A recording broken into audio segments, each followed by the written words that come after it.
در ناحیه واسه روزی کارمندان ساحه طب جشن گرفته شد. با این مناسبت در قصر فرهنگ ناحیه با اشتراک طبیبان و کارمندان ساحه تندرستی ناحیه همایش ایدانه برگزار گردید. جمع آمد ایدانه با نمایش دستاوردهای ساحه تندرستی ناحیه شروع گردیده. در این گوشه تجهیزات و دستگاه‌های سیاری زمانوی طبی که در بیمارخانه ناحیه برای خدمترسانی طبی به اهالی سفربر کرده میشوند به معرض تماشا گذاشته شدند.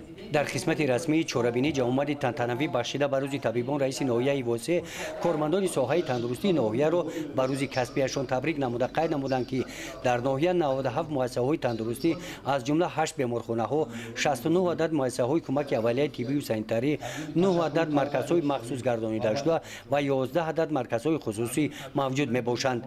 در آنها 2350 نفر کارمندان ساحه طب به اهالی خدمت طبی میرسانند.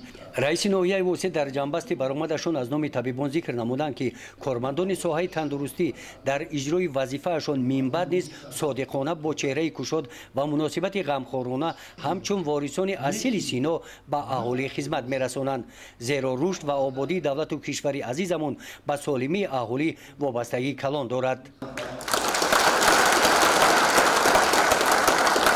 بعد انجام چهاربینی رسمی در خدمت مکافات سپاری ها از نام مقامات اجرایی حاکمیت دولتی ناحیه واسه بخشیده به روز کارمندان ساحه تندرستی و کارمندان فعال ساحه تندرستی ناحیه سپاسنامه و مکافات های مالی تقدیم کرده شدند.